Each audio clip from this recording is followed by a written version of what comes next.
Hey y'all, it's your girl Nyla Nay here. Yep. Who are you? Who are you? Who are you? Who are you? Who are you? Who are you? Who are you? Who are you? Welcome back to my channel. And today we actually going to be talking about week 1 of my creative recovery journey. So for those of y'all who are interested, keep watching. So for those of you who don't know, I mentioned it in my last video, but I'm reading this book called The Artist's Way by Julia Cameron, or Cameroon, I don't know how you pronounce it. A Spiritual Path to Higher Creativity. And it's a course in discovering and recovering your creative self. All right, so this book is basically a book dedicated to discovering and recovering your creative self. And it's 12 weeks, 12 chapters, and you read a chapter each week. You have assignments. You have something that you do called the morning pages, which I do. Yeah, I've been kind of slacking on it, but yeah, you actually, it's like as soon as you wake up, you just fill on the page. Three pages of just longhand writing. No judging yourself, no correcting your spelling, no rereading, nothing. You just write for 3 pages every morning. I ain't gonna hold you, I've been slacking, but for the most part, I did it more than I didn't do it, if that makes any sense. And today was actually one of the first days I did it without like picking up my phone, because I suck, but I don't suck, but I just usually go to pick up my phone. It's becoming a habit. Now, I actually was out of that habit for a while, but it's becoming a habit for me to pick up my phone. And for the first time, I actually just did it, and I just felt such a difference, like in my writing. Even how when I grab my phone and then I go do them, how my process changes, the way I approach the morning pages, rather than me just doing it straight off the wake up. Not being influenced by social media or any timelines or any text messages or anything like that. So yeah, I'm pretty excited. I can feel the difference. I see the benefits of it, and I can't wait to see how it will affect me 12 weeks from now, of me continuously doing that, and hopefully I can keep that up even after I'm done the book. I'm going to read y'all the basic principles actually. 1. Creativity is the natural order of life. Life is energy, pure creative energy. 2. There's an underlying indwelling creative force infusing all of life, including ourselves. 3. When we open ourselves to our creativity, we open ourselves to the Creator's creativity within us and our lives. 4. We are ourselves creations, and we in turn are meant to continue creativity by being creative ourselves. I love that one, because facts, like, wow. 5. Creativity is God's gift to us. Using our creativity is our gift back to God.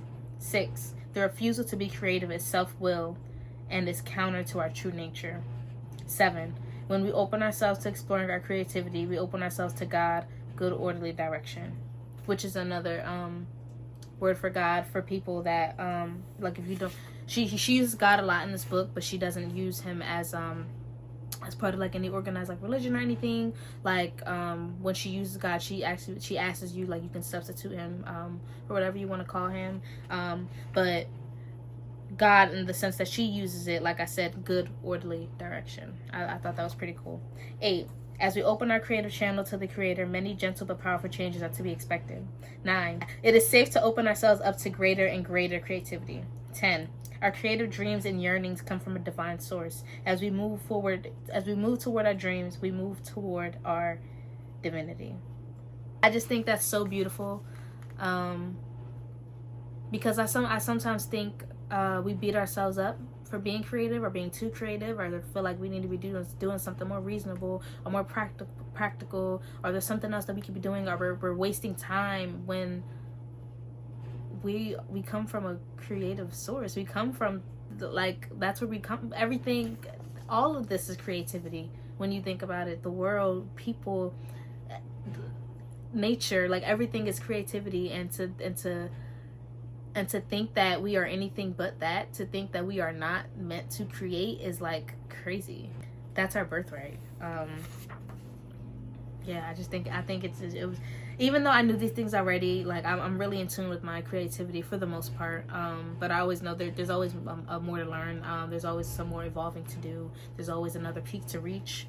But I do sometimes think we get lost in that, we forget, and as artists we're really hard on ourselves, and you just need to be reminded. So that was a great reminder for me. Like when I first read it, I had to reread them a couple times because it was like, wow, like, nah, facts, real talk.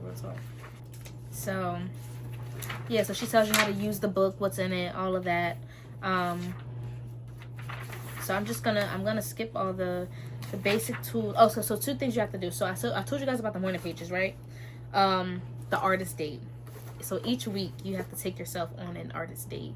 It's between you and your creative self, your artist, their inner artist. This date is not for you to go on it with anybody else, for anyone else to join you. It's meant to just be you. So in the book, before you get to the first chapter, it has a contract for you to sign. So here's my contract, the date, my signature, 1/17/25. That's when I started. Yep.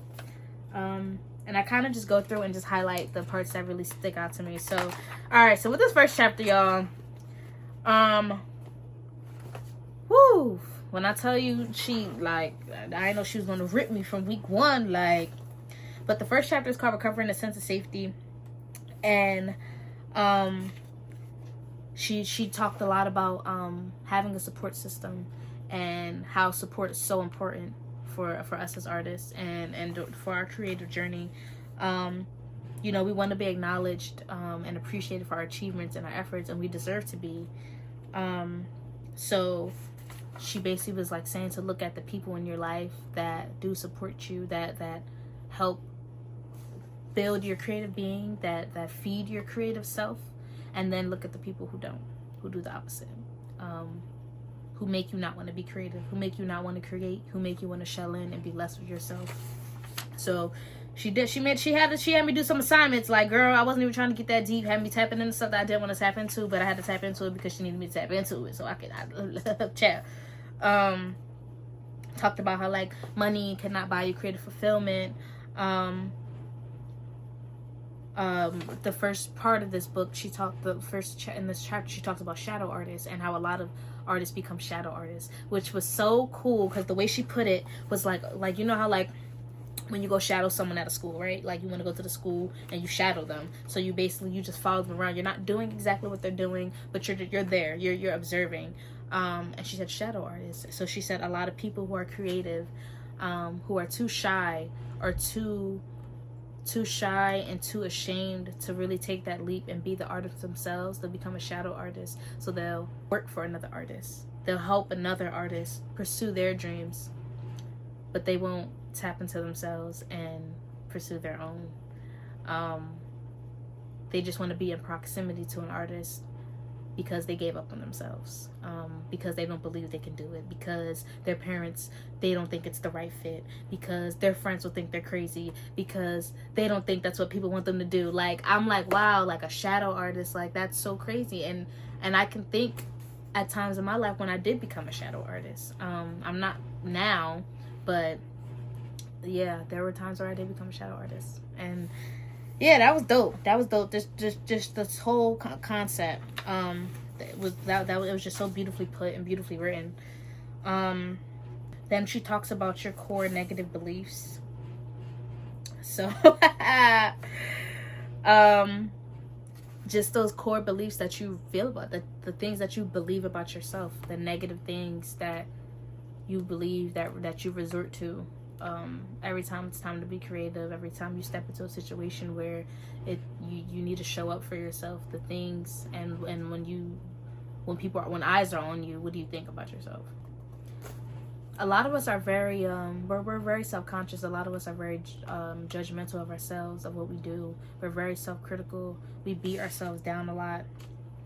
And we have all these negative thoughts that keep us from really stepping into our true power.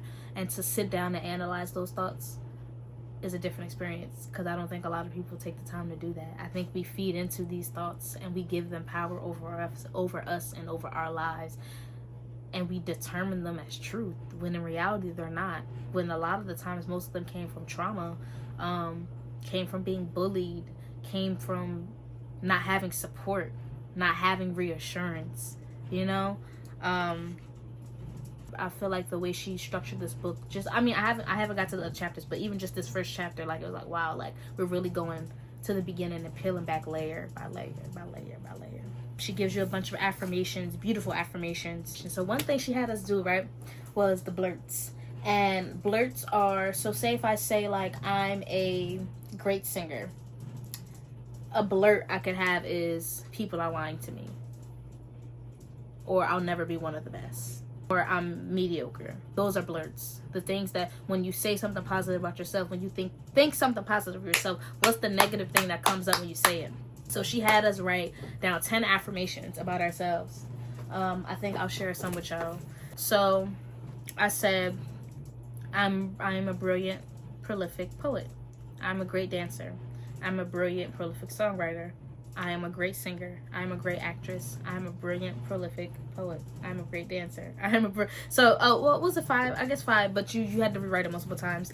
And my blurts, like, I'm like, dang, I really think like this. I could use better vocabulary. I don't sound as smart as I am. I don't articulate my feelings well. I need more training, and it's too late. I can't get better. I'm not smart enough. I'll never be one of the best or one of the greats. I don't look the part. People are lying to me about how good I am. People don't like me.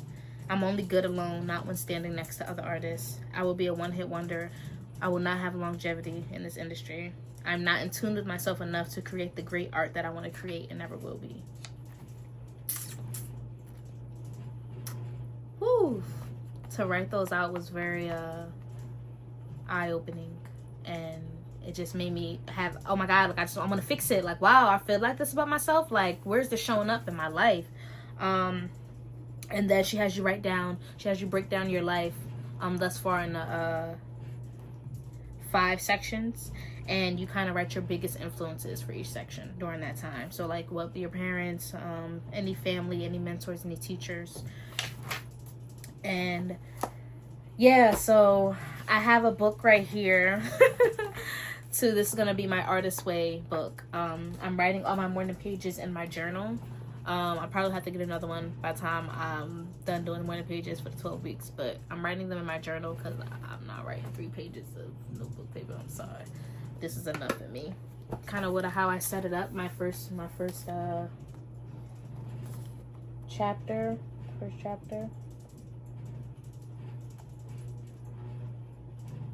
So it says I have to do my morning pages every day. Longhand stream of consciousness morning writing. Do not reread. Work with affirmations of choice. Convert all blurts into positive affirmations. So I did that. I'm going to read those to you in a second. So I went back and converted all my blurts into positive things. Take myself on an artist date once a week.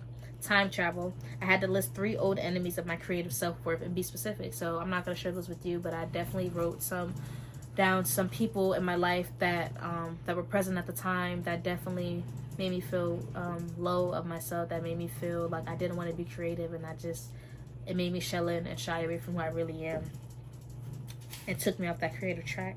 I had to time travel again and write out 1 horror story from the monster of your Hall of Fame. So one of those enemies, I wrote out a story of something specific that happened to me that really impacted me and my creative self and my inner child. So then I had to write a letter to my editor in defense, and basically I just popped off. Like, I really expressed how I felt about the situation, and no, y'all were wrong. Like, you're wrong, they're wrong, they don't know me, like da da da da da, and it's, yeah, so straight like that. Then I had to list 3 old champions of my creative self-worth, and I wrote down 3 people that just really impacted my life and really impacted me creatively in my journey, and I felt like really thrusted me into this place of who I am now and this sense of self that I have now. Really gave me that sense of safety that I was searching for, that I feel like I didn't have at that point. And then I wrote out a thank you letter, a letter of encouragement, and I just wrote one of them a long thank you letter, just thanking them for everything, and that felt really nice. Imaginary lives. So if I had 5 other lives to live or lead, what would you do in each of them? If I had to pick one, what would it be? Then do something this week. So I said one of them I think was a chef. So I'll cook, but I always cook, but I don't know, I just was being more chefy with it, I guess.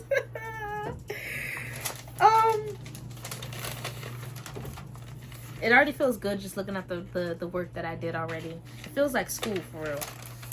Like I'm back in college. So I'm gonna read y'all my blurts. So this is kind of how I wrote them out. My blurts, and then I converted them. So my blurts, I said, I read y'all my blurts. So, for I could use better vocab / I don't articulate my feelings well. My affirmation, I express myself clearly. Blurt number 2, I don't sound as smart as I am. Affirmation, I'm a reflection of my intelligence and people understand me. 3, I need more training and it's too late. Affirmation, I'm very equipped and as long as I'm breathing, there's always space and time for me to learn. These are hitting right now, y'all. 4, blurt. I'll never be the best or one of the greats / I don't look the part. Affirmation, there's space in this industry. There's space in this industry for all of us to shine, and not conforming to anyone's standards sets me apart. 5, blurt. People are lying to me about how good I am. Affirmation, I deserve to be acknowledged and praised for the work I do. 6, I am only good alone, not when standing next to other artists. Affirmation, my light does not dim and the quality of my work does not change no matter who I stand next to. 7, I will be a one-hit wonder. I will not have longevity. Affirmation, I have the power to move and I have the power to make an unlimited amount of great work that will sustain and help build my career. 8, I am not in tune with myself enough to create the great art that I want to create and never will be. Affirmation, my art is great because it is a reflection of my soul, and being able to create is the proof that I am in tune with myself. Those eat, y'all. Like, even just saying those right now, like, it just shift. It just did something. Like, yes, like this is how I need to talk to myself. I'm so over the negative self-talk. I'm so over these blurts and the fact that, like, she pointed this out, and so I now I know, like, I'm so grateful to that. I'm so grateful. I'm just so grateful, and I'm just so honored to be able to just have the opportunity to do something like this. I think every artist should do this, especially if you have a hard time. If you feel like there's another layer of you that you're not accessing, and that will help you. Just like, it's, you can feel it. You can feel it. Like, I make music and I do my creative stuff and I feel great about it, but I always know there it's like something like I need to dig deeper, because I still care about what people think. I still feel this negative way about myself. I still have these blurts in my head, like, and it will cause you to get stagnant. It will cause you to get stuck. It will just paralyze you. It will paralyze you. And when you know this is something that you can always resort back to these affirmations to get you out of that paralysis, you know? And then, yeah, so we have to do a check-in, and she asks you and each week the check-in is the same, but she just asks you, did you do your morning pages? How's the experience for you? What are you looking forward to doing when you do them again? What did you find difficult? What did you like? Stuff like that. So I said, I did my morning pages 5 out of the 7 days. The experience was difficult. Getting up at the morning to do them was a drag. I'm so used to picking up my phone, and sometimes I did and ended up doing them later than I intended to. I get kind of lazy and almost stop, but I did 3 pages every time. It's very freeing. I see its benefits. I see its benefits. My plan is to be more consistent moving forward. Similar to what I said earlier. She asked you, did you do your artist day? I answered that. And like any issues that you have. So at the end, I just said my major issue was my short attention span and ADHD. I have to put myself in a place to focus. I get easily distracted, and if I'm being honest, this feels like school because it requires me to show up, but I know in the long run it will be worth it. It's so much easier for me to show up for someone else. Or when I was in school, it's like because it's expected of me, and not saying I don't expect it of myself, but when I'm in school, it's like I want to impress people, you know. I don't want to be the person that didn't turn in their work. I don't want to just be lazy. Like I like the praise of being a good student, you know. So I think that fulfills me in a way to where it's like I'm gonna get the work done. I'm gonna turn it in because I don't want to be seen like I'm slacking, because I'm caring about what people think. Even though like I don't. And that's just me. I'm just a perfectionist. Period. But when it comes to me, it's like I can disappoint myself. It's okay if I disappoint myself, because it's me. I don't like that. So I also read a chapter in The Master of Me by Keke Palmer. I'm kind of reading them simultaneously. And she's talking her stuff. Like, I always love Keke, but I just love Keke more for this. I never read like her books, but this is eating. She's eating in this. Like, she ate, I fear. So in this chapter, she says the freedom to say no, and basically give yourself permission to say no, even to the people you care about. Give yourself permission to say no to the people that expect things of you, that even expect you to show up at the expense of yourself. Say no and don't feel bad about it. A lot of us do things and stay in things and be a part of things that we know we're not supposed to be a part of, just for the sake of not letting anyone down, but you'll let yourself down. I was just saying this. Like, basically, yeah, you can't change the system. Not gonna say you can't change it. As a singular person, probably not. But in the immediate moment, you probably can't change the system, but you can change how you operate in it. You can change make it work for you. You can come on, like, you got to get what you can out of it. Invest in yourself. Change the way you think about yourself. Change the way you think about others. Change the way that you think about how other people are going to think of you. And do what you got to do for you, child. She talks a lot about feminism. And just the importance of being an individual and how that will shake the system in itself, and to not go with the crowd and do what you feel in your heart, because nobody knows you better than you. Another chapter called Freak the Systems at Large. That's basically just like what are you willing to let go of, and what aren't you? What are you willing to take with you on this journey, and what are you willing to leave due to these systems that you are operating in? And as long as you are still standing, like I said in one of my affirmations, as long as I'm still breathing, there's always time to evolve. And she says, as long as you're still standing, your time is never up. You are the truest asset to any space you walk in, and what you have to offer in your essence. You have to walk into the room like you belong there. You got to walk into the room like, here, I got something for y'all. I'm helping y'all. Y'all not helping me. I'm helping y'all. Y'all need me. I don't need y'all. That's the mindset y'all gotta have when you walk into these rooms, especially in this industry. And that's something that I'm learning too. Like, I was going in with sort of a desperate energy, going in like, oh my god, I hope they pick me. Where it's like, even if y'all don't pick me, okay, y'all probably just don't need me. But that doesn't have anything to do with me. Or y'all probably got what y'all needed. But I'm here too. I got something for y'all. You know, let me be of service to y'all. Not how y'all can be of service to me. How can I be of service to y'all? She talks about how everything is just about business. Like, everything's about money. It's a business. Unfortunately, people aren't worried about your feelings. People aren't, like, it's at the end of the day, people getting a paycheck. They getting a paycheck, and they just doing a job that they supposed to do when they show up at the end of the day. How can you use the business to your benefit? How can you make it work for you? And sometimes that means putting your ego aside, putting your pride aside, and looking at the bigger picture, and not taking it so personal. And be honest with yourself. Be honest with yourself about how you show up in your work, and then how others show up for you. The journey isn't linear. You know, to be disciplined, and the importance of discipline, the importance of accountability within yourself. Because I think in this industry, we look at other people and what they're doing, but you really got to check yourself. What are you doing? What are you not doing? What can you be doing? You, not nobody else, you. Because that's the only thing you got control over. She talks about how you can have all the talent in the world, but it's about how you make the experience enjoyable for the other people around you. So you can have all the talent, but if you're mean, if you're just a disrespectful person, if you're so self-absorbed, people are not going to want to work with you. Therefore, you're not going to get hired. Therefore, people will not recommend you. Therefore, you will not get put on more jobs. That's how it works. You got to be enjoyable. You have to be someone that people want to work with 8 hours a day. More than 8 hours a day. 24 hours. Multiple days out of the week. Months. You have to make sure that you're someone that people want to work with. Because if people don't want to work with you, they don't want to work with you. It don't matter how good you are, how many talents you got, no, they don't care about that. No, absolutely not. Stop internalizing the wrong things. And really learn the system, really learn the business, because you can't make it work for you if you don't know it. Clock that too. She talks about just how everything really is in divine timing. Like, sometimes it's not about whether they were better, or it's just divine timing. And sometimes it's not your time.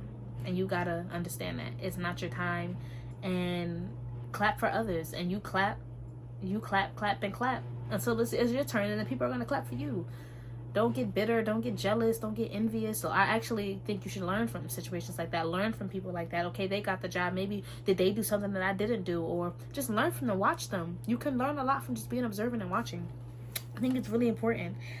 She says it's important to experience and do stuff that excites you and that offers you the opportunity without relying on the outcome. That's something that I'm really learning, and I've been kind of not mastering, but getting into this vibe, especially these last couple of months, like really not focusing on the outcome, just being in the moment, enjoying the present, and just trusting that good things will come, trusting that it will be greener on the other side, trusting that whatever I'm doing this for now is for a reason, and I will cross that mountain when I get there, and I will learn. I will receive the lesson once I get there, and I will understand once I get there, and I'm putting it in God's hands and in the universe's hands, and stop trying to control it. Because when you try to control the outcome, you take yourself out the moment, and you take yourself out the present moment completely. And that's just not a good place to be. You're not showing up authentically. You're not showing up as yourself. So yeah, definitely stop relying on the outcome of things.